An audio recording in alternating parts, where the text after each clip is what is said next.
आदमपुर उपचुनाव में आखिर एक वोट से 2 विधायक कैसे बनेंगे, इसके साथ ही पूर्व मुख्यमंत्री चौधरी भजनलाल का मकान किसने बेचा, आगे के 2 मिनट के वीडियो को ध्यान से देखिएगा, हम आपको पूरी पड़ताल करके बताएंगे।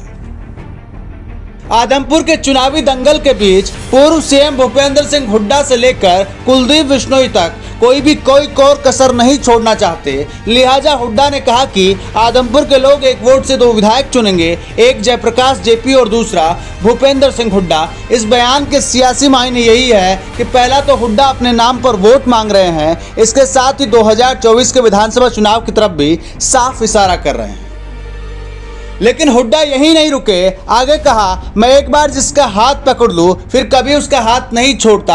आदमपुर के लोगों का हाथ पकड़ने आया हूं। जिस तरह से हर नेता कोशिश करता है, ठीक वैसे ही हुड्डा ने पूरी कोशिश की है कि कैसे भी कार्यकर्ताओं से लेकर आदमपुर के आमजन को इमोशनली कनेक्ट किया जाए, जिसके चलते कांग्रेस के पक्ष में वोटिंग परसेंट में इजाफा हो और चुनाव परिणाम भी उनके पक्ष में आए।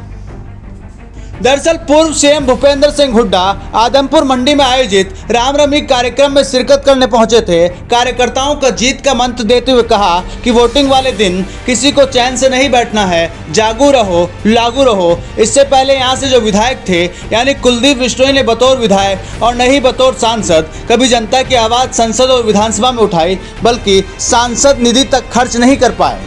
भूपेंद्र सिंह हुड्डा के साथ ही कांग्रेस प्रदेश अध्यक्ष चौधरी उदयभान ने जोरदार हमला करते हुए कुलदीप बिश्नोई को प्रवासी पक्षी करार दिया।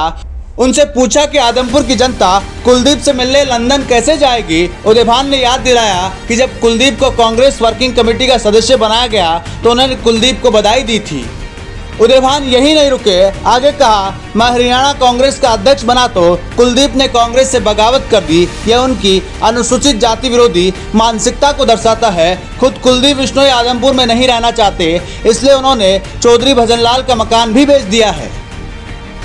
आपको बता दें कि जब कांग्रेस के अध्यक्ष कुमारी शैलजा ने इस्तीफा दिया, उसके बाद कुलदीप बिश्नोई हरियाणा कांग्रेस के अध्यक्ष बनना चाहते थे, लेकिन तब हुड्डा कैंप ने अपनी ताकत दिखाते हुए उदयभान को अध्यक्ष बनवा दिया। उसके बाद कुलदीप बिश्नोई नाराज हो गए, पहले विधायक पद से इस्तीफा दिया, फिर कांग्रेस पार्टी छोड़कर भाजपा का दामन थाम लिया। अब नतीजन आदमपुर में उपचुनाव हो रहे हैं और इसलिए तमाम नेताओं के बयान और आरोप एक दूसरे पर लगातार सामने आ रहे हैं।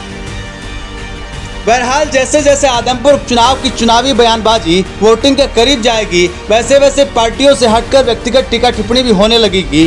हालांकि इस तरीके की बयानबाजी आदर्श लोकतांत्रिक व्यवस्था के लिए घातक है, लेकिन वे कहते हैं ना कि नेता जीत के लिए कुछ भी करेंगे और कुछ भी कहेंगे। अब नतीजों के बाद ही तय होगा कि इस बयानबाजी से किसको कितना फायदा और किसको कितना नुकसान हो रहा है।